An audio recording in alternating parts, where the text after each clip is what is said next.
துரோணர் மன்னர் திருதராஷ்டிரரிடம், மன்னா, தங்கள் மகன்கள் கல்வியை முடித்துவிட்டனர். அவர்கள் கற்ற கல்வியை தங்கள் முன்பு காண்பிக்க விரும்புகின்றனர். நீங்கள் அனுமதித்தால் அவர்கள் தங்கள் கலைகளை இங்கு காண்பிப்பார்கள் என்றார். திருதராஷ்டிரன் துரோணரிடம், துரோணரே, தாங்கள் எங்கள் மகனுக்கு சிறப்பான கல்வியை அளித்ததற்கு நன்றி. அவர்களின் திறமைகளை காண நாங்களும் ஆவலாகத்தான் இருக்கின்றோம். ஆனால் என்னால் தான் பார்க்க இயலாது என வருத்தத்துடன் கூறினார். இளவரசர்கள் தங்கள் போர்க்கருவிகளுடன் உள்நுழைந்தனர். மக்கள் அனைவரும் இளவரசர்களைக் கண்டு ஆரவாரம் செய்தனர். இளவரசர்கள் தங்கள் வாள்களையும் கேடயங்களையும் எடுத்துக்கொண்டு ஆயுதங்களுடன் போட்டியிட ஆயத்தமாக இருந்தனர். போட்டி தொடங்கியது. முதலில் துரியோதனனும் பீமனும் கையில் கதைகளை எடுத்துக்கொண்டு களத்தில் இறங்கினார்கள். இருவரும் பலம் கொண்டு தங்களின் சக்திகளை ஒன்றாக திரட்டி மோதினர். இரு யானைகள் போல் இருவரும் மோதிக்கொண்டனர். இருவரும் மோதிக்கொள்வதை விதுரர் மன்னர் திருதராஷ்டிரருக்கும் காந்தாரிக்கும் எடுத்துரைத்து கொண்டு இருந்தார். இருவருமே தங்களது பலத்தை இழக்காமல் சமமாக சண்டையிட்டனர். இருவரில் வெல்லப்போகிறவர்கள் யார் என்பதை அறிய மக்கள் ஆவலுடன் இருந்தனர். துரோணர் தனது மகன் அஸ்வத்தாமனை அழைத்து துரியோதனனையும் பீமனையும் தடுத்து நிறுத்து என்றார். துரியோதனனையும் பீமனையும் துரோணரின் மகன் அஸ்வத்தாமன் தடுத்து நிறுத்தினான். துரோணர் அரங்கத்தினுள் நுழைந்து, என் மகனிடம் வைத்திருக்கும் அன்பு போன்றே இந்திரனின் மைந்தன், இந்திரனின் தம்பியான விஷ்ணுவிற்கு ஒப்பான அர்ஜுனனை பாருங்கள். அரங்கினுள் இருந்த மொத்த கூட்டமும் அர்ஜுனனை கண்டதும் பெருமகிழ்ச்சி அடைந்தனர். இவன் குந்தியின் நேர்த்தியான மகன், பாண்டவர்களில் மூன்றாம் அவன், பெரும் பலம் வாய்ந்த இந்திரனின் மகன், குருகுலத்தை காக்கப் போகின்றவன் என்று கூறினார்.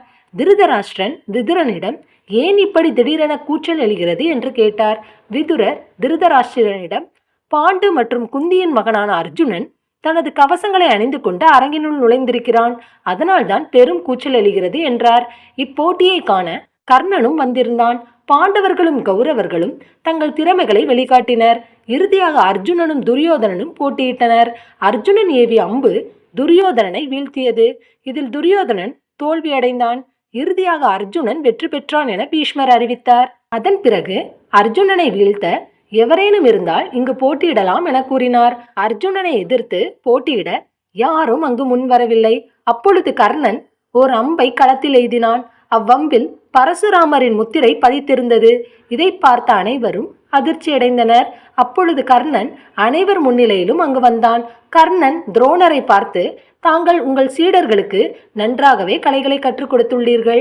இவர்களை காட்டிலும் நான் மிக்க வலிமையானவன். அதனால் நான் அர்ஜுனனை எதிர்த்து போட்டியிடுகிறேன் என்றார். பீஷ்மர் கர்ணனிடம், ஒரு சூத்திரனான உனக்கு எவ்வளவு தைரியம்? நீ அஸ்தினாபுரத்தின் இளவரசர்களுடன் போட்டியிட விரும்புகிறாயா? இங்கு போட்டியிட சூத்திரர்களுக்கு அழைப்பு விடவில்லை, சத்திரியர்களுக்கு மட்டுமே அழைப்பு விடுக்கப்பட்டது என்றான். கர்ணன் பீஷ்மரிடம், பீஷ்மர் அவர்களே, நீங்கள் சத்திரியர்களுக்கு மட்டுமே அழைப்பு விடுத்ததாக கூறவில்லையே, அனைவர் மத்தியிலும் கூறியதால் நான் வந்துள்ளேன் என்றான். பீஷ்மர் மக்களை பார்த்து, அஸ்தினாபுரத்தின் மக்களே, ஒரு சூத்திரன் சத்திரியர்களுடன் போரிடுவதா என கேட்டார். மக்கள் அனைவரும் ஒருமித்தமாக போட்டியிடக்கூடாது என கூச்சலிட்டனர். இதனால் கர்ணன் போட்டியில் தகுதியற்றவனாக நின்றான். இதை பார்த்து கொண்டிருந்த துரியோதனன் பாண்டவர்களை பழிவாங்க எண்ணி இந்த சூழ்நிலையை சாதகமாக்க நினைத்தான். கர்ணன் அர்ஜுனனை பார்த்து, அர்ஜுனா, நாம் இருவரும் நேருக்கு நேர் நின்று போட்டியிடுவோம். இப்போட்டியில் வெற்றி பெறுவது நானா அல்லது நீயா என்று பார்ப்போம் என்று கூறினான். துரியோதனன் கர்ணனிடம், கர்ணா, நீயே போட்டியில் வெல்வாய் என்றும் உன்னை வெல்லக்கூடிய வல்லமை படைத்தவர்கள் ஒருவரும் இல்லை என்றும் துரியோதனன் கூறிக்கொண்டு கர்ணனை அணைத்து கொண்டான்.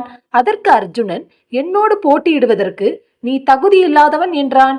அதற்கு கர்ணன், நான் இப்போட்டியில் உன்னை வீழ்த்தி வெற்றி பெறுவேன் என்று கூறினான். அப்போது துரோணர் கர்ணனிடம், கர்ணா, நீ அரச குலத்தில் பிறந்தவன் அல்ல, நீ ஒரு சாதாரண தேரோட்டியின் மகன். அரச குலத்தில் பிறந்தவர்கள்தான் அரச குலத்தவர்களுடன் நேருக்கு நேர் நின்று வீரம் பேச தகுதியுள்ளவர்கள். நீ அர்ஜுனனிடம் அவ்வாறு பேசியது தவறு என்று கூறினார். அப்போது துரியோதனன் குறுக்கிட்டு, பிறப்பை வைத்து தகுதியில்லை என்று பேசுவது முறையாகாது என்றான். அர்ஜுனனுடன் அரச குலத்தில் பிறந்தவர்கள் சண்டையிட வேண்டுமென்றால் கர்ணனையும் அரசனாக்குகிறேன். இன்று முதல் அங்க நாட்டின் மன்னன் கர்ணன் என்று கூறி தன் கிரீடத்தை எடுத்து கர்ணனுக்கு சூட்டினான் துரியோதனன். அத்துடன் அன்றைய போட்டி வேலை நிறைவடைந்தது. துரோணர் மாணவர்களிடம், நேற்று அரங்கத்தில் நான் கற்றுக் கொடுத்த வித்தைகளை சரியாக செய்தீர்கள். எனக்கு மிகவும் பெருமையாக உள்ளது. நான் கற்றுக் கொடுத்த வித்தைகளுக்கு குரு தட்சணையாக பாஞ்சால தேசத்து மன்னனான துருபதனை கொன்றுவிடாமல் கைது செய்து உயிருடன் இழுத்து வாருங்கள் என்றார். உடனே பாண்டவர்களும் கௌரவர்களும் துருபதனுடன் போரிட முன்னறிவிப்பின்றி சென்று துருபதனுடன் போரிட்டனர்.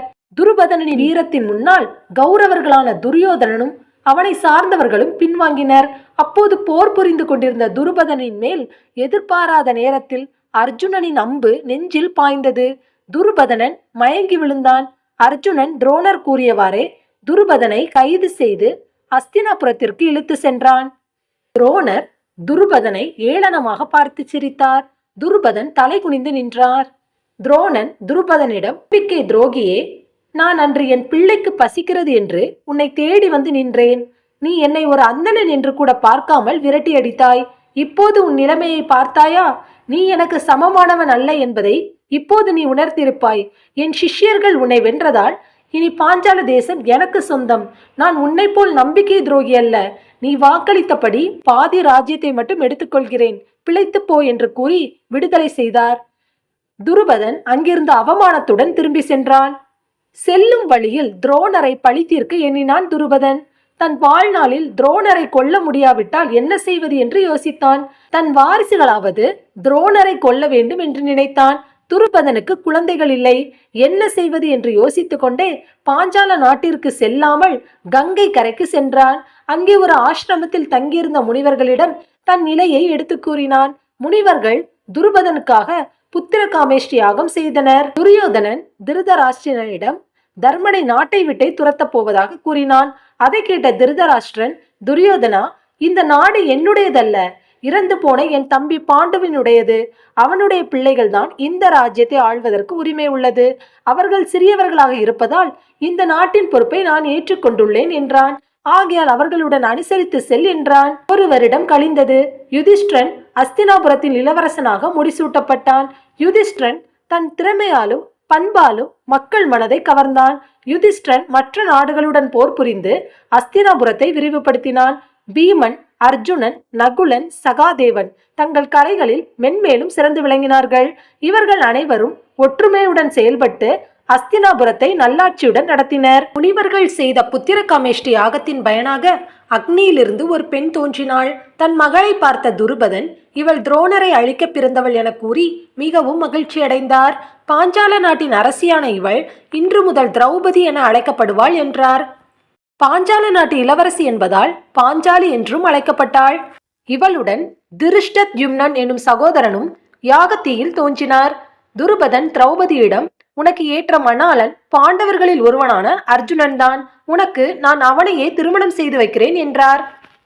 இவ்வாறு துருபதன் பாஞ்சாலியிடம் அடிக்கடி கூறியதால் பாஞ்சாலிக்கு அர்ஜுனன் மீது இனம் புரியாத காதல் உண்டாயிற்று. அர்ஜுனன் இவ்வாறுதான் இருப்பான் என்பதை தெரியாமல் திரௌபதி அர்ஜுனன் மேல் அளவற்ற அன்பு கொண்டிருந்தாள். இவ்வாறு நாட்கள் பல கடந்தது. அஸ்தினாபுரத்தில் மக்களின் நாட்டம் பாண்டவர்கள் மேல் அதிகம் இருந்தது.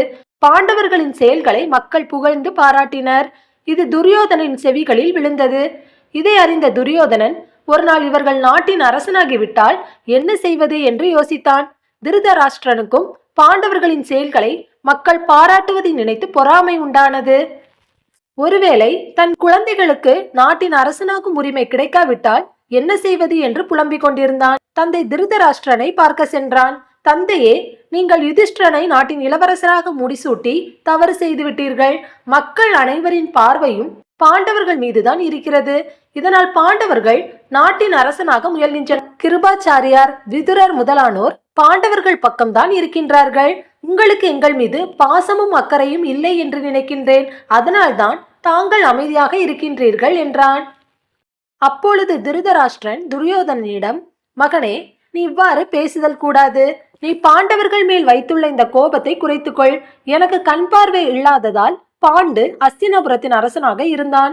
அவன் இறந்த பிறகு அந்த பொறுப்பை நான் கையில் எடுத்துக்கொண்டேன். பாண்டு அரசனாக இருந்ததால் அவனின் புதல்வர்கள் தான் இளவரசனாக வேண்டும் என்று யுதிஷ்டிரனுக்கு முடிசூட்டினேன் என்றான். துரியோதனன் தந்தையிடம், தந்தையே, எனக்கு அதெல்லாம் தெரியாது. பாண்டவர்கள் இங்கு இருக்கும் வரை என்னால் அஸ்தினாபுரத்தின் அரசனாக முடியாது. அவர்கள் இங்கிருந்து சென்று விட்டால் மக்களின் பார்வையை நம் பக்கம் எளிதில் திருப்பிவிடலாம். அதனால் பாண்டவர்களை வாரணாவதம் அனுப்புமாறு கேட்டான். துரியோதனனை எவ்வளவோ தடுத்து முயற்சி செய்தும் துரியோதனனின் மேல் கொண்ட அன்பால் திருதராஷ்டிரன் இதற்கு சம்மதம் தெரிவித்தான். அதன் பிறகு துரியோதனன் சற்று மெதுவாக, தந்தையே, பாண்டவர்கள் வாரணாவதம் போய் திரும்பி வந்தாலும் நாட்டை ஆள முயற்சிப்பார்கள். அதனால் பாண்டவர்களை அங்கு கொன்று விடுவோம் என்றான். திருதராஷ்டிரன் தன் குழந்தைகளின் நலன் கருதி அதற்கும் சம்மதம் தெரிவித்தான். பிறகு தன் மந்திரியான புரோசனனை அழைத்து வாரணாவத நகரத்தில் அரக்காலான மாளிகை கட்டுமாறு கூறினான். சில நாட்கள் நீங்கள் பாண்டவர்களுடன் தங்கி அவர்களுக்கு அரச நீதிகளை கற்றுத்தருவது போல் நடித்து அம்மாளிகைக்கு தீ வைத்து பாண்டவர்களை கொன்று விடுங்கள் என்றான். திருதராஷ்டிரன் கூறியவாறே அரக்காலான மாளிகை கட்டி முடிக்கப்பட்டது. திருதராஷ்டிரன் பாண்டவர்களை அழைத்து, நீங்கள் அனைவரும் அரச நீதிகளை கற்றுக்கொள்ள வேண்டியுள்ளதால் வாரணாவதம் நகரத்தில் உங்களுக்காக தனி மாளிகை அமைத்துள்ளேன். உங்களுக்கு அரச நீதிகளை உபதேசிக்க எனது மந்திரி புரோசனன் உங்களுடன் வருவான் என்றார். பாண்டவர்களும் தங்களுக்கு அரசு நீதிகளை கற்றுக் கொடுக்கத்தான் இவ்வாறு செய்கிறார்கள் என நினைத்து சம்மதம் தெரிவித்தனர். துரியோதனனின் சதி திட்டம் விதுரருக்கு தெரிய வந்ததால் யுதிஷ்டிரரை தனியாக அழைத்து, காடு தீப்பற்றி எரியும் போது எலிகள் பூமிக்குள் உள்ள வலையில் புகுந்து தப்பிவிடும் என்றார். அதற்கான அர்த்தம் யுதிஷ்டிரருக்கு புரியாமல் இருந்தது. அதன் பிறகு தன் தாய் குந்தியை அழைத்து கொண்டு வாரணாவத நகரத்திற்கு சென்றனர். பாண்டவர்களுக்காக மாளிகை மிக பிரம்மாண்டமாக கட்டப்பட்டிருந்தது. யுதிஷ்டர் அம்மாளிகையை சுற்றி பார்த்தார். தன் திறமையால் மாளிகை அரக்காலும் மெழுகாலும் கட்டப்பட்டிருப்பதை அறிந்தார். உடனே தன் தம்பிகளை அழைத்து, நம்மை கொல்ல இங்கு சதி திட்டம் நடந்திருக்கிறது. அதனால் நம் முன்னெச்சரிக்கையுடன் செயல்பட வேண்டும். புரோசனனிடம் நமக்கு எதுவும் தெரியாதது போல் இருக்க வேண்டும் என்றார். அப்பொழுதுதான் யுதிஷ்டருக்கு விதுரர் கூறியது ஞாபகம் வந்தது. இதற்கு ஏதேனும் வழி இருக்கக்கூடும் என மாளிகையை நன்கு சுற்றி பார்த்தார்கள். அப்பொழுது ஒரு தூணின் மறைவில் சுரங்கப்பாதை இருப்பதை கண்டறிந்தனர். பீமனிடம் மாளிகையை கட்டிய சிற்பி ஒருவன் வந்து, மன்னர் திருதராஷ்டிரன் கட்டளையினால் இம்மாளிகை தங்கள் அனைவரையும் கொல்வதற்காக அரக்காலும் மெழுகாலும் செய்யப்பட்டிருப்பதை கூறினான்.